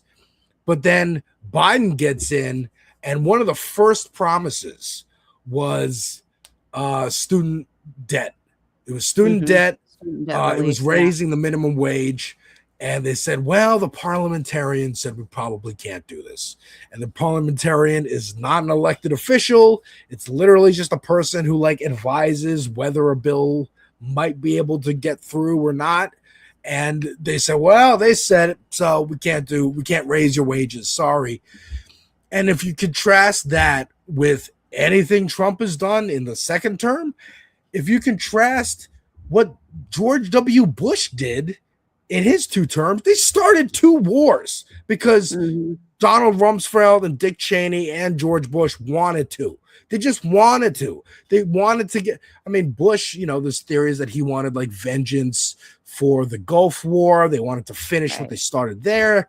Of course, Dick Cheney had like Halliburton and like mercenary companies that he was invested in and stuff. They wanted oil. And then Obama gets in and, we can't codify Roe v. Wade because that would be too complicated. We can't fully get a single payer health care. We can do the Mitt Romney plan from Massachusetts, a Republican plan. They're constantly trying to compromise with people who don't want to compromise with them. And then what happens next? Trump gets in 2016 and they get rid of fucking Roe v. Wade. They get rid of fucking everything that the Republicans have been wanting to do for 40 fucking years. And then Biden gets in. And for those 4 years, did it even feel like there was a different president? Or did it just feel like a calm after COVID? And then here's the ramp up again in 2024 of Trump. It gave them time to plan and have Project 2025 laid out for them to hit the ground running when they won again, because they knew they were going to win again, because Sleepy Joe Biden isn't fucking promising anything, is still running, isn't promising anything, and there's a genocide going on, and he's not doing. He's saying we need to send more money to them. There's more. I mean, Tupac said it. You got money for wars, but you can't feed the poor. Simple. Yeah. I always say they have money to kill people, but not any money left over, or they refuse to allocate money to save lives. Right. So it's a simple. It is much simpler than a lot of people want it to be, because they want it to be complex. They want it to be at least Slotkin, like, well, you know, that's just in New York, and we can have different kinds of Democrats. We have a big tent. They keep talking about this big tent, but the tent doesn't include DSA people. You got people like James Carville saying, I don't want them in my tent. Get them out of my fucking tent. Yeah. And I go, a tent needs tent poles. You need things that we do not compromise on. These are the important tenets of our movement, of our party. Anyone who agrees with that can come in and we can find compromise across that. But if you don't agree with these tent poles, then get the fuck out of here. then you're on the bulwark. You're Lincoln Party. You're James Carville. You're Stephen A. Smith. Get on board. I mean, here's the thing. If James Carville was right, why is the Democratic Party in such shitville as far as their approval rating right now? Right. I mean, it's down below 20%. And, it's like and the you're socialism is up. Not cutting it. You are obviously not doing it for the voters, or you wouldn't have such a low approval rating. I mean, it's way lower than Donald Trump's, and his is in the dirt. Yeah. So and it's just, they just also don't want it to be. They're so stuck in their ways of this is the 90s, it's post history, it's West Wing. Like children. Like we don't know. They know. They're the smart ones. They're the ones Jamie that have all Harrison. the experience. And if we little pea brains could only understand what they know, then we would understand why it's impossible to give us health care when every other nation, every other developed nation has found a way to do it. So it's just obscene. And like I said, I feel like the longer we continue down this road with the Gavin Newsoms, with the Elisa Slotkins, or however you pronounce her name, all of these moderates, we are going to end up with more Donald Trumps. We are going to end up with Don Jr. as the next president, or J.D. Vance or whomever, because we're not offering a legitimate alternative to what they're promising, which we all know is bullshit. Mm-hmm. Now, here's the caveat to that. Now that we have lived through 4 years of unadulterated MAGA policies, unadulterated Donald Trump, we might, Gavin Newsom has a shot because the country is so desperate. But again, we will win the battle and we will lose the war. Yeah. So if we keep doing this, I so often, and I think I've said this on the show before, but so often I feel like Jerry Maguire. I'm like, help me, help you. Like, do you want to just get out of this for 4 years, or do you want to get out of it for the next 12? Yeah. Like, because that's what we're looking at. Yeah. And look at the damage that Donald Trump is doing. It's some of this is 2 going to be years. permanent. Yeah. Some of this is either going to be permanent, or it's going to take generations to undo and unwind. I mean, we have now made ourselves just a pariah in the world. Yeah. Like, we have pissed off so many countries, including our allies. Because let's say blew up the world economy. Let's say we do. Let's say we get everything I want. Let's say we get everything I want. We get President AOC, Vice President Ilhan Omar. I don't know. We get socialism for everybody, free healthcare. Hell, we get free housing. We get free groceries. I believe your basic needs that you need to survive as an organism on this planet, as a human being, that you come out of the womb and you need to pay for rent, and you need to pay for food, and you need to pay for housing, and you need to pay for electricity. Those things should be covered. That's my beliefs. Yeah. That's far, far, far away from anything realistic that's going to happen. But let's say I get that. The rest of the world is still looking at America like, yeah, you might be okay right now, but in 4 years, in 8 years, who knows?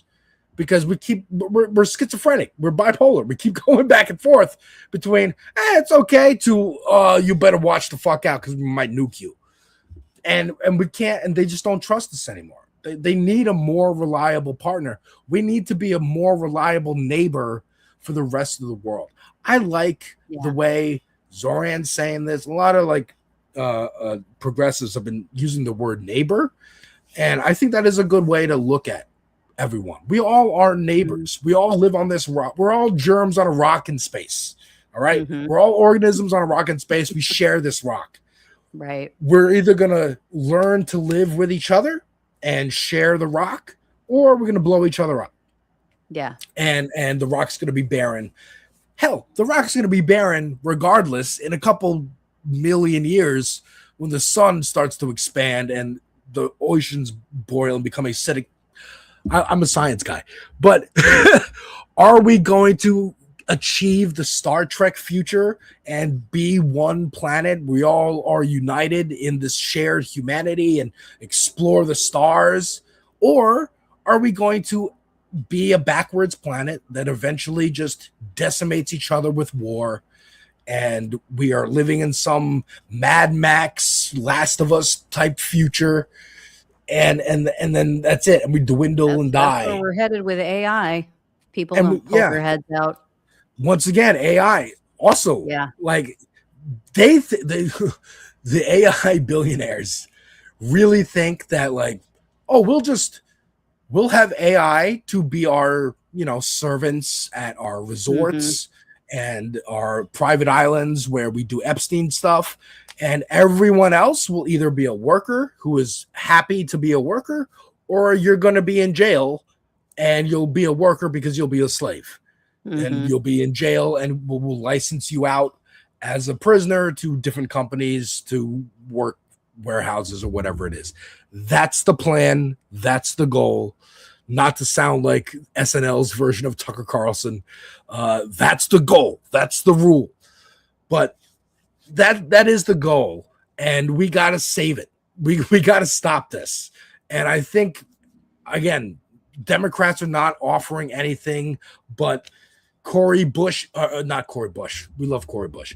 Cory Booker, hours-long speeches on the Senate floor and then voting to confirm Donald Trump's nominees anyway. We're not falling for this anymore. They're not falling for it anymore. Like you said, Jennifer Welch was resistance lib day one with the pussy hat at Washington. And then now 2024, where are you?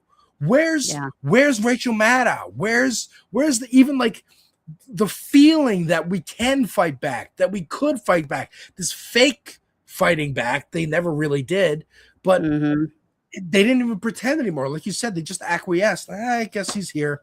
Kelly Clarkson, we'll perform at the inauguration because this is just a new standard now.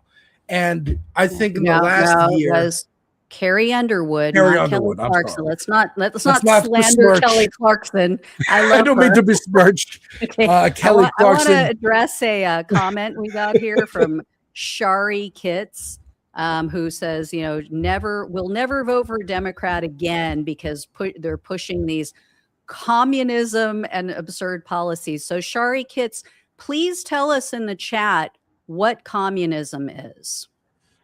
I mean, and not a vague description. I want to know literally what communism is, and then I want you to tell me how that differs from what Donald Trump just did in taking ownership of several different mega corporations in the United States. That's true. He did do that. He did do a little bit of communism. If Shari can pull that out of her ass. But anyway, Shari, it's okay. You don't have to vote Democrat in your life. That's all right. I want you to have health care. I want you to have health care. I want you to have housing. Yeah. I want you to have so horrible, isn't it? Education. So horrible that we would want someone like Shari to be able to take time off and be paid for it, or to like have children and not have to spend, break the bank 50% of her paycheck every week for childcare, or to actually have health care so that if she gets sick, needs to, or wants to have children, it's covered. And doesn't. It was put wild. Last night I'm watching this. I know we've gone 2 hours now, and I'm happy to keep going a little bit, but I don't know what your schedule's like. But last night I'm watching a little video by Olayemi Olurin. Democrats are the party of hate and division. Okay, Donald Trump voter. Yeah, the Democrats. Yes, we hate Nazis. We hate Nazis. We do. Oh, did you know that there's a bee? We did, Donald, but you just figured that out apparently. I'm watching a video from Olemi about this girl who escaped her family. Her parents have 11 kids, basically trying to start a cult on their own, keeping them isolated from the world. It's a terrible, horrible situation. The eldest daughter and the second eldest got out, and they're making TikToks to kind of hopefully, if the kids can sneak technology, see that their sisters are still trying to get them out, right? Of course, the cops aren't doing anything because the cops are fucking useless. This girl who has been isolated her entire life just got out and is just trying to like make her way in the world with her other sister and save the rest of her siblings, is going, I don't know how anyone can afford to have one kid, let alone 11. I don't know what my parents are doing to make that money to take care of them. And, you know, Trump's out here, not really Trump, more like J.D. Vance, Peter Thiel, Stephen Miller, the white supremacists coalition are out here being like, bro, we want you to have babies, white women. Have as many babies as possible. We want to take away your rights to no-fault divorce so you're stuck in relationships. So you have to have kids because we want more white people in this country because we're afraid. Yes, Pinkerbell, thank you. Plus paying surrogates. It's insane. Insane. But how is anybody going to afford that?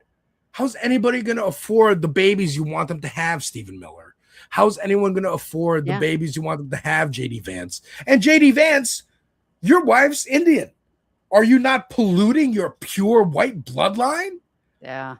I don't Let's know. hope they look like her and not him. Jesus Christ. I know. I mean, Call him a walking tampon. I don't know if you might want to end with this clip, but I'm going to send, this is Nick Fuentes talking about, and just, I love this clip because it's so revealing of just how much Oh, hold on. I have to share this. Did you see this one from Ghost Dog TV? I'll just block you lying sacks of waste instead. Oh, Ghost Dog's a homie. Ghost Dog's in This Space chat all the time. Oh. He's talking about like the other chatters who are being dicks. Oh, okay. I thought you were talking about us. I was like, No. well, Ghost Bags. when you're Ghost afraid Dog's of good. people. Ghost Dog's the homie. But yeah. Oh, Nick and somebody Fuentes. else did say, which I want to clarify. They were saying, you know, something about Jennifer Welch. So I did want to clarify what we're saying about Jennifer Welch is she admits this herself. She was a traditional resistance lib who went along with everything the Democrats said, was vote blue no matter who. And now she has become more of a Bernie bro progressive, understanding that the Democrats, many of them, are bought and paid for by corporate interest, by Israel, and it's a waste to back those types of people, and we have to hold them accountable, and we have to move towards more progressive policies in order to take back the country. And looking to different what leaders I was saying too, earlier. like you're right. And what happened was like 40 years ago, after Reagan's popularity and then George Bush Sr. getting elected, Democrats made a calculation. They said, instead of listening to labor and unions and the people, we are going to do what Reagan did and kowtow to the CEOs. We're going to kowtow to the CEOs because we believe, and it seems to be working, money outweighs people power. And it did. It worked. Clinton got elected. They did NAFTA. They had a booming economy for the CEOs in the 90s. And then Bush got elected in 2000, started the wars. And then Obama kept that torch going and said, okay, we're going to bail out the banks. We're going to pretend that everything's hunky-dory on race because I'm here. I'm the black face of the Democratic Party, the corporate party. And I think that's what killed the movement, because In 2010, the Tea Party came to be. And at the same time, Occupy Wall Street was happening. Both different sides with the same kind of complaints. Shit is unaffordable. We're not getting paid enough. Tea Party was blaming immigrants and brown people and women, as they do. The Occupy Wall Street was blaming Wall Street and the corporations and CEOs. The Democrats crushed that opposition by, I think, having Obama in the White House really helped, because they could point to Obama and go, well, look, we got the cool black guy. And the cool black guy is saying hope and change. And the cool black guy is making marriage equality happen. It feels like progress is happening. And so people could eschew and say, we don't even know what they're talking about, those Occupy people. But the Tea Party, they had that grievance because the grievance was racism. And so it worked up. And then the Republicans, they had nowhere to go. They tried in 2012 with Mitt Romney. They said, okay, the Tea Party wave happened in 2010 in the midterm elections, but for the presidential, we're not going to go that far. We're not going to have Sarah Palin, who really was the one who peaked, like the mask was coming off with her. She was the OG crazy. Yes. She was the one who broke the dam and had people go, oh, you could say this in public? Oh, we could actually express our racism and actually maybe win. And it did. You can be certifiable and be a politician. And then in 2012, they said, no, we want the straight laced. We want Mitt Romney and Paul Ryan, the corporate guy, and they lost. So what did they do after that? They even kept trying, because in 2016, who was the front runner initially? Jeb Bush, Marco Rubio. Remember, Marco Rubio was the everybody guy. laughed. Nobody thought Trump had a shot at winning. But then Trump spoke their language. He said, I paid all these motherfuckers on this stage. I donate to all these people, and I know how to not.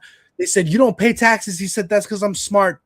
I know how to cheat the system. He was the first one to get on stage and call out the truth. Right. And say, and of course, the Iraq war was horrible, blah, blah.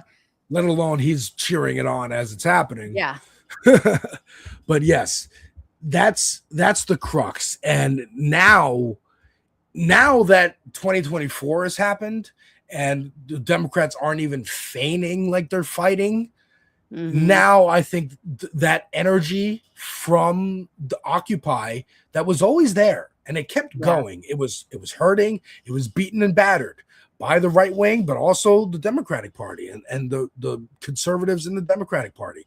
Yeah. But it kept going. It didn't die. It kept going. And then Zoran got elected mayor at the same and gave the speech on January 1st, the inauguration speech in the same park, in Zuccotti Park in New York, where Occupy happened a decade earlier. It's very symbolic. It's very amazing. And it's continuing. The momentum's not going away. Elisa Slotkin, Hakeem Jeffries, they can all say this is just New York. We'll see about that in Colorado coming up soon with Kiros. We'll see about that in Michigan with Abdul El Sayed. We'll see about that in some of these other races in the midterms. I love this whole thing. Oh, well, it's only these, dark blue areas where these democratic socialists or where they can get a foothold and blah, blah, blah. Okay, well, seems to me that across the country, people want to be able to afford to have a life. Yeah. Not even be wealthy, just to pay their bills, to be able to move out of their parents' house when they become, 20 years old or 25. I would like to do the same. And, I mean, when you can't even do the basics that we could do as kids when, my generation, because I'm older than you, we're 18, 20 years old. Yeah. I mean, I've said before, I, as a 24-year-old single mother making $22,000 a year, paying over $400 a month for childcare, was able to buy my own condo, was able to buy a 1-bedroom, 1-bath condo. Now, Seems like another I had to language. sleep in the living room. That was my room. And he, my child got the bedroom, but I was able to do that. There's nowhere in this country that You make you could do that $22,000 today. a year. You can maybe afford to like get your own dinner while living in your parents' house, but no way you can move out with 22. That's amazing. Yeah. That's amazing.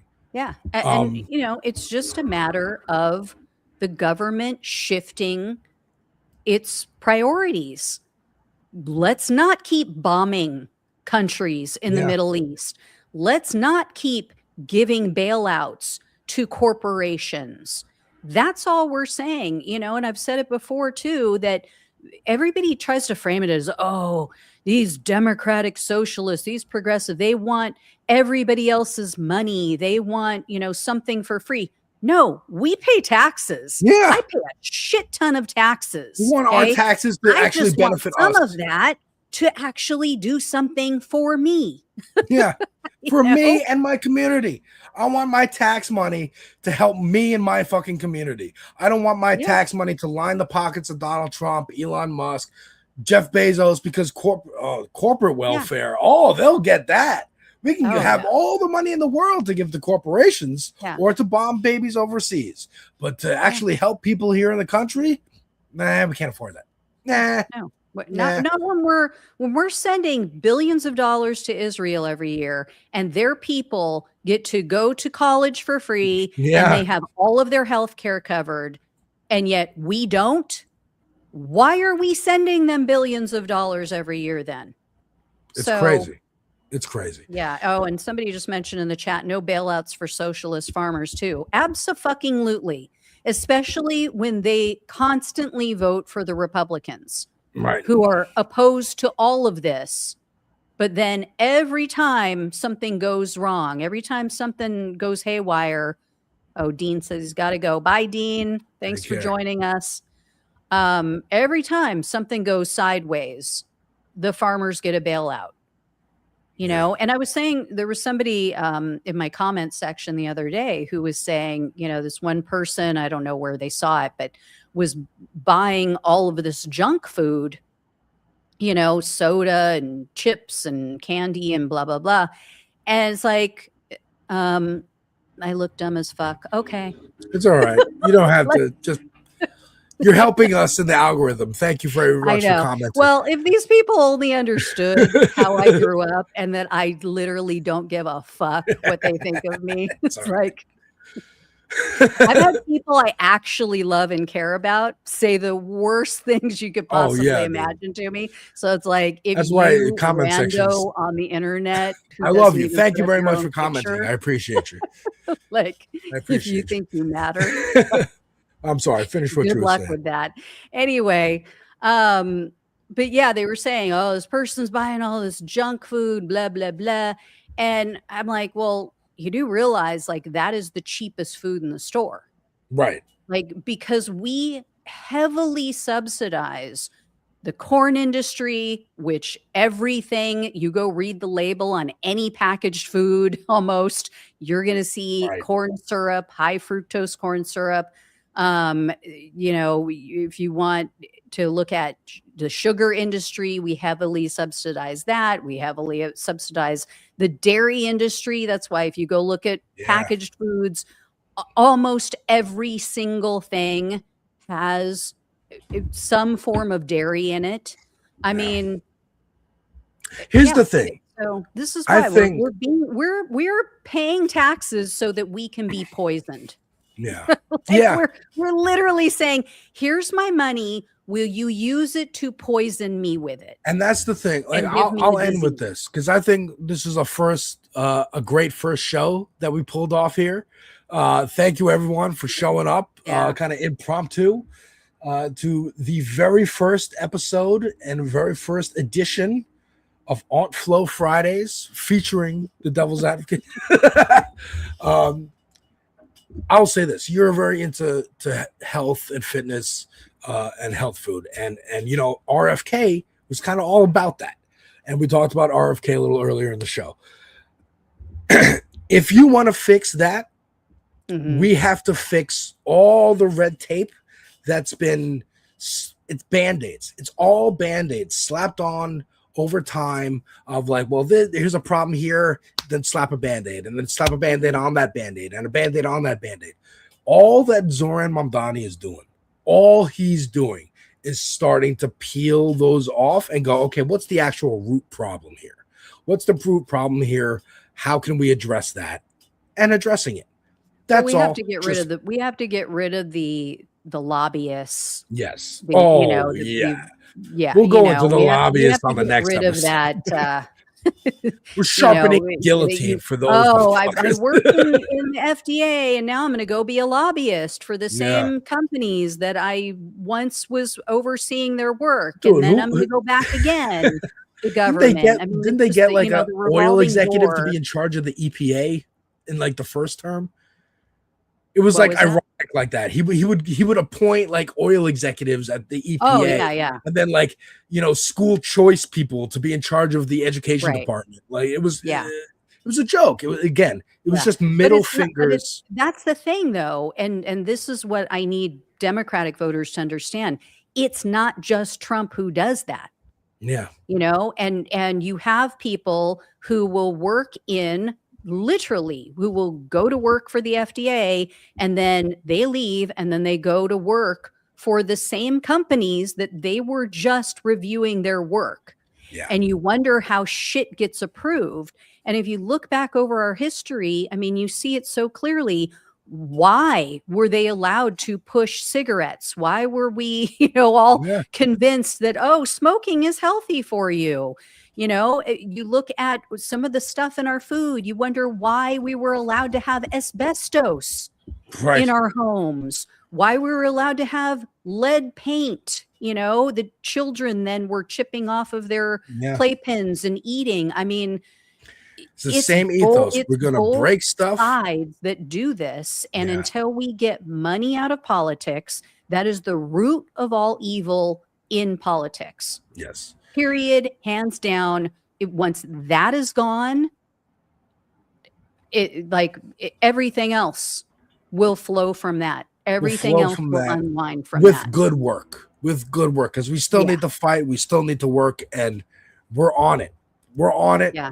Gina, But think thank about you it. so We'll much. have better people. We will Yes. have better Yes. representatives in Washington if we get money out of politics. Because it's Because not right about now, the electoralism. system Yeah. attracts the Newsoms of the world, the Right. people who are greedy and have no principles and only care about lining their pockets. Once you implement no more money in politics, only small dollar donors, Yeah. the only people who will apply for the job are good people who actually want to do work for we the Right. people.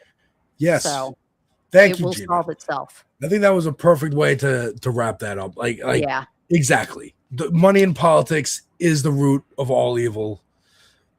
And look, electoralism isn't the only route. It is mutual aid. It is helping your Yeah. community. It's just talking to people in your neighborhood. Hey, what do you think about this? Do you want to fix this? I think we should go Mhm. support this candidate here. Or maybe let's bring some clothes to these people that we know need them.